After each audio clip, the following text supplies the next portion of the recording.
내 아이디어가 아니야, 내 관심 분야가 아니야, 나는 잘 몰라, 이렇게 망설이지 마시고 길에 있는 무엇이든 팔 수 있습니다. 정말 전봇대를 뽑아서 팔겠다는 그런 각오로. 온라인 광고의 선두주자십니다. 어떻게 그 시장을 개척하게 되었는지가 궁금합니다. 시장을 개척했다기보다는 자연스럽게 제일 처음부터 시작했는 사람으로서, 쉽게 말하면 저는 대학 다닐 때부터 제 친구가 이야기라는 통신 프로그램을 개발해가지고 그때 막 유세 크게 나더라고요. 그러나도 저런 거 개발할 능력은 안 되고, 통신, 소통, 온라인 시대가 오겠구나 싶어서 저도 이제 온라인에 저는 유저로서 참석을 하게 됐죠. 90년도죠. 그러면서 뭐 천리안에서 이제 진화돼서 네티안, 야후, 라이코스, 다음 네이버를 넘어오면서, 과거에는 이제 포탈이라는 사이트, 지금으로 치면 다음 네이버잖아요. 그들 또한 광고를 해야 되고 컨텐츠가 없으니까 저희들 같은 중소업체들한테 문의를 많이 줍니다. 그러면서 같이 하게 되었고, 지금이야 뭐 상상도 못할 대기업이 되어서 같이 하고 이런 것도 저하고는 없지만, 그러면서 접하게 되면서 제가 에이전시 사업을 했습니다. 쉽게 말하면 뭐 대구시청 홈페이지를 만들어준다거나, 그런 에이전시 사업을 하다 보니까 그 에이전시들이 홈페이지만 만드는 게 아니고, 홈페이지 만들어 놓으면 뭐합니까? 검색 등록도 해야 되죠, 알려야 되죠, 배너 광고도 해야 되죠, 회원 모집도 해야 되니, 또 쇼핑몰을 하면 물건도 팔아야 되니 홈페이지도 만들어주면서 광고를 시작하게 되었죠. 그렇게 광고를 접하게 된 케이스가 1세대고, 대행사 개념이 없을 때부터 자체적으로 계속 하게 되면서 선구자 어떤 개념이 자연스럽게 된 것 같습니다. 네, 그러면 현재까지 하셨던 온라인 마케팅 중에 가장 기억에 남았던 사례가 궁금합니다. 그렇죠. 이제 보통 광고를 하면 TV, CF 아니면 뭐 신문지면, 광고 회사를 할 때도 그런 대행사를 계속 하고 있었지만 이제 온라인에서 대박 났던 것들, 쉽게 말해서 온라인에서 내가 블로그 포스팅을 하나 했는데 이게 소리 소문 없이 대박이 나서 나비 효과가 일으켜서 이 업체가 제품 하나만을 가지고 소위 말해서 코스닥에 상장하는 케이스도 있었습니다. 이런 것들이 엄청난 쾌감을 느끼죠. 그 업체도 마찬가지입니다. 개발비에서 수억이 들어갔기 때문에 유명한 연예인의 TV, CF나 이런 것들 할 수 없었어. 온라인에서 이 제품이 좋다. 살짝 힌트를 주면 화장품인데요. 예를 들어 그런 업체들을 광고를 해서 히트 쳤을 때, 저는 사실 비용 해봐야 얼마 받겠습니까? 그죠? 홈페이지 만들어드리고, 이제 초창기 업체니까요. 뭐 제품을 런칭하는 거죠. 런칭 할 때 기획해드리고 안내해드리고 홈페이지 만들고 블로그 포스팅이나 카페 같은 데 올리고, 단순히 그 정도의 광고만을 했는데도 작업을 저희들이 열심히 해서 좀 대박이 났던 케이스도 있고, 맛집 같은 경우 지금은 어마어마하게 많은 맛집이 있지만 예전에는 맛집들이 사실 블로그에 올린다거나 누가 소개한다거나 이런 게 없습니다. 저도 가끔 식당에 가면 줄을 서요. 이렇게 줄을 서면서 제가 이러죠. 이 집을 내가 최초로 포스팅했었는데, 이런 느낌. 최초로? 예, 최초로. 예, 온라인에 최초로 맛집이라는 포스팅을 하고, 예를 들어서 이런 게 있습니다. 이 예입니다. 대구 맛집이란 키워드는 지금 상상도 못할 수 없는 가격입니다. 대구 맛집이란 키워드를 내가 처음 썼는데, 온라인상에서. 예, 비어있는 공간이었습니다. 그럴 때 가장 큰 효과를 누리죠. 대구 맛집이란 키워드는 아무도 사용하지 않았습니다. 보통 사람이 그렇게 생각할 수 있습니다. 대구 맛집 누구나 쓰는 거지. 아닙니다. 어떤 키워드가 생길 때는 누군가는 이 키워드를 만들어가는 거죠. 그럴 때 조금 뿌듯함을 느끼죠. 마치 사전에 없었던 한글을 새롭게 만든 듯한. 그렇죠. 그런 거죠. 예. 네, 대표님, 그러면 온라인 광고를 잘할 수 있는 비결은 무엇일까요?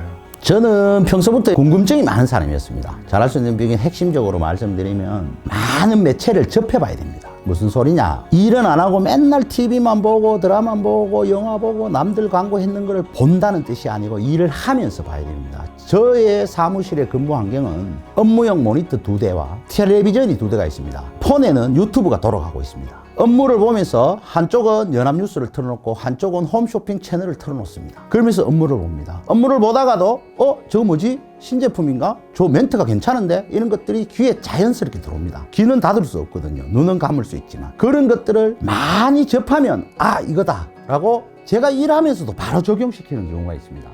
저 멘트가 좋구나. 내 쇼핑몰 고객들한테도 상세 페이지에 적어야지. 실제로 그런 일이 허다하게 나옵니다. 주말 드라마를 보면서 저 컬러 저거 뭐지? 괜찮네. 저 컬러의 신상은 없을까? 찾아봅니다. 많은 매체를 접해봐야지만이 우리가 알 수 있습니다. 그리고 책도 많이 읽어야 되겠죠. 인풋이 많아야지만이 아웃풋이 있듯이 유튜브도 계속 봐야 됩니다. 계속 보고 알고리즘은 어떻게 뜨는지, 네이버도 계속 검색을 해봐야 됩니다. 계속 검색해보고 무슨 키워드는 광고를 누가 하는지, 이런 키워드는 왜 광고가 없지? 조회수가 이렇게 많은데 왜 광고가 없지? 내가 해야지. 이런 것처럼 계속 꾸준히 모니터링의 결과. 그럼 좋은 아웃풋이 나오기 위해서는 좋은 인풋이 들어가야 된다. 그렇지만 다양하게 많이 봐야죠. 대표님, 그러면 우리나라에서는 네이버만 공략을 잘해도 굉장히 유리할 것 같은데요. 대표님만의 네이버 공략 비법이 있는지 궁금합니다. 일단 뭐 네이버 제일 크죠. 어마어마한 정보량이 많습니다. 네이버를 전체적으로 한 번만 짧게 보셔도 섹션이라고 있습니다. 카테고리, 용어는 여러 가지가 있어요. 디렉토리를 할 수도 있고요. 차례 보시면 통화, 뷰, 지도, 제가 기억하는 건 뭐 지식, 그런 것들을 섹션이라고 그럽니다. 그럼 어떤 섹션들이 가장 상위에 노출되느냐? 어떤 키워드를 넣어보시면 광고만 노출되는 키워드가 있을 겁니다. 그런 키워드는 과감히 버리시고 그 섹션의 노출 순서도 계속 바뀝니다. 그런 것들을 유심히 보시고 공략을 좀 하시는 게 좋고요. 또 한 가지는 네이버는 이제 보수적인 회사입니다. 네이버에 인공지능이 있습니다. 지식 인공지능이 있고 검색 알고리즘을 말씀드리는 겁니다. 인공지능이 굉장히 보수적이라는 뜻은 정보가 너무 많아가지고 인플루언서라든지 또 뭐 오래된 업체라든지 공신력 있는 블로그 또 글, 그 아이디까지 네이버에서 인정을 해주는 경향이 있습니다. 그렇기 때문에 지속적이고 꼼수 부리지 말고 성실히 오래 하다 보면 인플루언서도 되는 것이고 네이버 AI겠죠. AI. 네이버 직원 아닙니다. 네이버의 AI가 나를 받아들이게 해야 됩니다. AI에 내가 스며들어가는 느낌. 스며들어가는 느낌으로 가져야 되고 특히 모든 뭐 AI나 알고리즘에서 신규를 좋아합니다. 신규, 새로운 글. 즉, 이 말은 새로운 글을 거의 매일 써야 됩니다. 이건 네이버에만 해당되는 건 아니지만 쇼핑몰이든 블로그든 카페든 한 아이디로 매일 써줘도 충분히 내가 무엇을 하든 성공할 수 있는 그런 게 되고 또 네이버를 잘 활용해야 됩니다. 네이버에서 하는 서비스, 네이버에서 제공하는 포인트, 네이버에서 하는 어떤 플랫폼 같은 것들을 잘 활용해서 네이버가 중소기업하고 상생하려고 하는 노력들도 많이 하니까 네이버에서 할 수 있는 건 무궁무진하죠. 지속적으로 꾸준히 하는 게 굉장히 중요하네요. 제일 중요하고 지식인 답변을 하나 달더라도 지속적으로 해서 빨리 인플루언서가 되자. 유명한 사람이 되자. 공신력 있는 사람이 되자. 그러면 네이버는 따놓은 단상입니다. 자연스럽게 돈도 따라오겠네요. 당연하죠. 그러면 온라인 광고 천재는 파이프라인도 저희가 남다를 것 같은데요. 대표님은 어떤 파이프라인을 가지고 계신지 궁금합니다. 수익을 말씀하시는 것 같은데요. 첫째는 쇼핑몰이죠.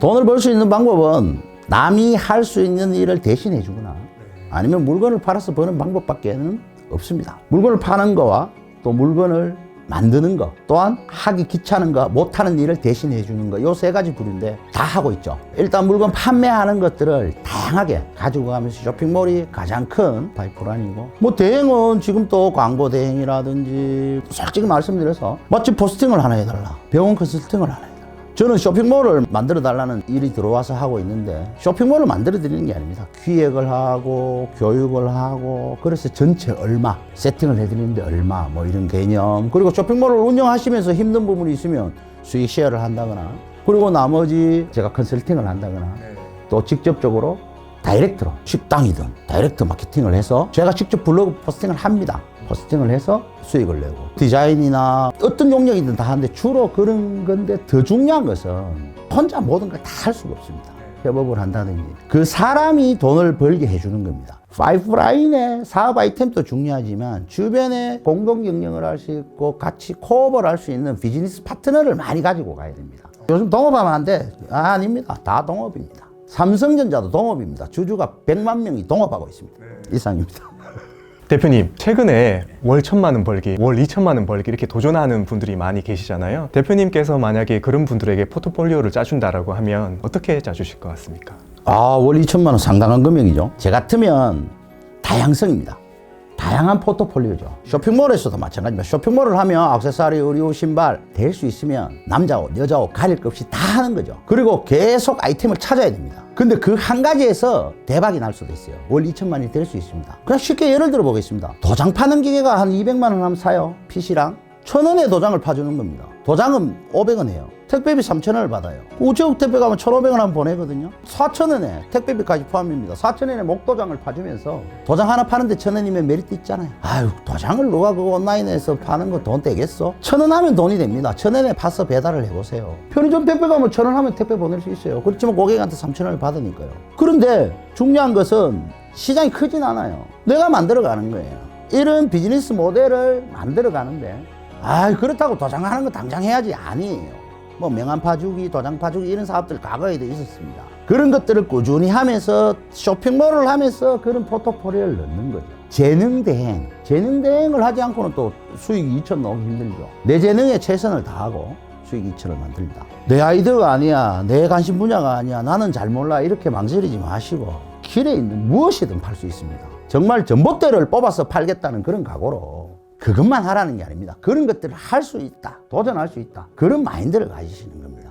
대표님, 그러면 광고 회사를 차리시고 지금까지 굉장히 힘든 적도 있었을 것 같은데 가장 힘들었을 때 어떤 마인드로 이겨내시는지가 궁금합니다. 광고에서 가장 힘든 점은 허접한 물건을 최고인 양 자랑할 때입니다. 실제로 그런 케이스가 있었습니다. 그래서 제가 그 시기에는 스토리텔링이라는 이런 단어조차도 없었던 시기입니다. 무조건 최고라는, 명품이라는 이런 단어로만 나열하던 시기였을 때 제가 광고주님한테 말씀을 드렸습니다. 그 광고주님은 또 돈이 또 상당히 체력이 있으셔가지고 과감히 말씀드렸습니다. 솔직하게 우리가 해야 됩니다. 그렇다고 그 광고를 허접이라고 하지 않습니다. 어떤 아이템이었어요? 화장품이었습니다. 화장품이었는데 크게 개선 효과가 없습니다. 왜 그러냐면 일반 단순 화장품입니다. 그렇지만 저는 이 화장품이 최고다, 바르면 이뻐진다라기보다는 스토리를 넣읍시다. 대표님의 제약회사에서 근무했던 경험을 살려 화장품 회사를 차리게 됐습니다. 제가 이제 시작하니까 최선을 다해서 만들겠습니다. 사주십시오 라고 갑시다 라고 했더니 좀 나아졌습니다. 화려하게 광고만 해가지고는 안 되겠더라. 한 1년간 고전하다가 광고를 다시 했는데 지금 와서 생각해보니까 정직한 게 최고 좋은 것 같습니다. 정직하게 솔직하게 이 가격이라서 이 제품은 이렇습니다 말씀드리는 게 제일 중요한 것 같습니다. 대표님, 그러면 내일 아침에 눈을 떴는데요. 네. 통장 잔고가 이제 0이 딱 찍혀져 있어요. 어떻게 하실 거예요? 좀 질문을 바꾸면 쫄딱 망했을 때 어떻게 하겠냐 이 말인 것 같은데 저는 이래 생각합니다. 요즘 국가가 최저임금도 있고 맞지 않습니까? 그죠? 누구든지 어디 가서 일할 수 있습니다. 충분히. 그리고 시드머니 그렇게 많이 필요하지도 않습니다. PC와 제 건강한 신체가 있으면 언제든지 다시 시작할 수 있다 생각하고 최선을 다할 겁니다. 엄청난 자신감이네요. 영혼일 때 많았습니다. 월급 주고 나면 영혼일 때가 많았습니다. 5년 후에 자기 자신에게 이제 얘기를 하는 건데 나는 5년 후에 반드시 이런 것을 좀 이루고 있겠다. 5년 후에 자신에게 한마디를 한다면? 저는 5년 후에 솔직하게 말씀드리면 창업사관학교를 만들고 싶습니다. 제가 지금 말씀드리는 창업사관학교는 단순히 교육의 목적이 아닌 코업하고 협업을 해서 같이 나눠 먹을 수 있는 것. 즉 쉽게 말하면 제가 사업자 100개를 거느린 전부 제 거가 아닙니다. 저는 거기에서 뭐 10% 지분이라도 가져도 저는 제 거라고 생각합니다. 10%는 크죠. 그런 것처럼 저와 같이 하는 100명의 사업 파트너를 만들어서 같은 건물에서 일하고 싶습니다. 대표님께서 이제 온라인 쪽 광고는 워낙 잘 하시니까 100명에 되는 팀들에게 도움을 줄 수 있기 때문에 도움뿐만 아니고 같이 한다고 봐야 되죠. 인간 이세형을 컨트롤 C, 컨트롤 V를 100개 하고 싶다. 5년 후에 꼭 모셔서 꿈이 얼마나 이루어졌는지 제가 한번 확인해보고 싶다라는 생각이 듭니다. 네, 오늘 이렇게 이세용 대표님께서 나와주셔서 온라인 광고에 대한 썰들을 많이 풀어주셨는데요. 다음 기회에 또 좋은 콘텐츠로 한번 뵐 수 있는 기회를 꿈꿔보면서요. 여기서 인사 나누겠습니다. 네, 수고하셨습니다. 네, 고맙습니다. 네.